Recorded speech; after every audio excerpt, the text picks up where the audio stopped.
Hi mga kabubbles. Kabalo ba mo kung nasaan ako ngayon? Andito kami sa International Airport ng Brisbane. Dahil dumating kami, alam niyo ba, alas 11 na ng gabi.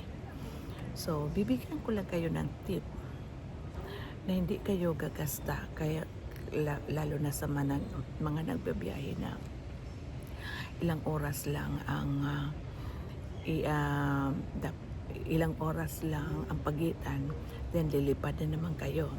Like sa akin, dumating kami kagabi alas 11 pasado na actually.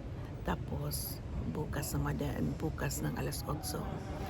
6 o'clock ay dapat nandun na naman ako sa domestic airport ng Brisbane dahil lilipad na naman ako.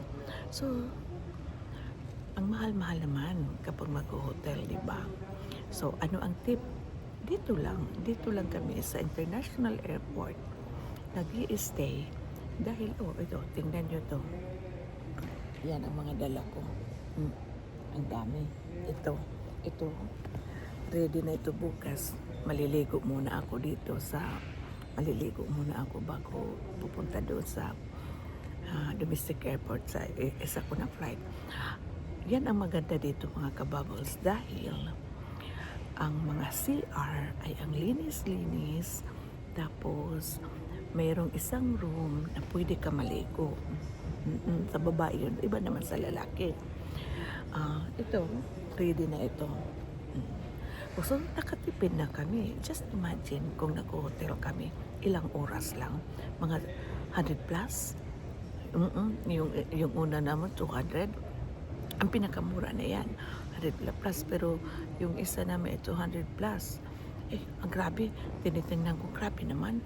Ay, sabi ko sa jowa ko, dito na lang kami palagi. Kung ano yung instead na mag-hotel o kain na lang, busog ako. Pero talaga hindi ako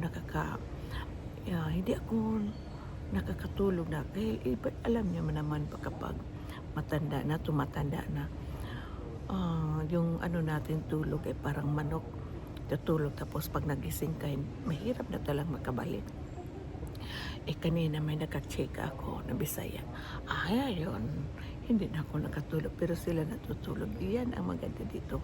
Alam niyo ba, kanina nung dumating kami, hindi na kami makakuha ng upuan. Ay, punong-puno. So ako na dito, yung jowa ko andun sa ibang side dahil marami kasing umuwi. Kaya nga, nung nagkausap kami noong kababayan natin, ay sila galing din sila sa malayo. So, yun na nga, instead na mag-hotel dito na lang dahil ang flight nila is the following day.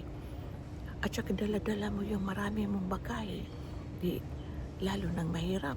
Samantala dito, may pagkain doon. Dito, yan, soft drinks, kumpleto. Diba? Tapos naka-charge yung ko doon, yung phone. Tingnan nyo ng itsura ko. Dito. Ganyan, kulang yan. Ayun.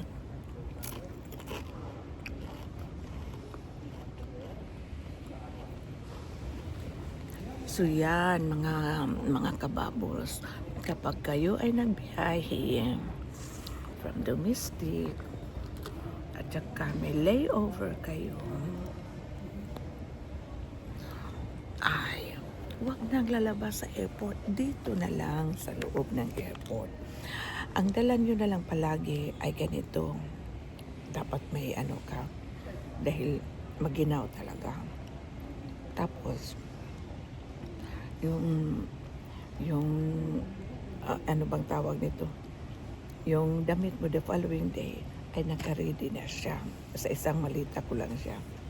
So, hindi na ako magkakalkal pa doon sa malalaking malita. Ito ready na ito papunta doon. Nandiyan na yung sabon ko, nandiyan na lahat. Toothbrush, nandiyan na. Yan ang tip kapag nagbiyahe. Iwan ko lang sa sa atin parang pinapauwi sa domestic. May mga kasi nasa magsasara. Pero sa international airport talaga ay 24 hours naman na-open siya. Mm. Mm. Tapos bukas, dahil walang kanin dito, pwede ka naman mag-order sa Uber. So, di ba? Naku, nakagat yung ano ko dito. May naglibak. Yan.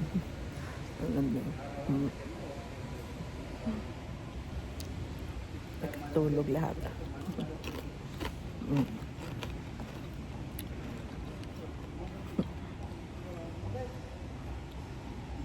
So, yun lang muna mga kababulsa. Bye!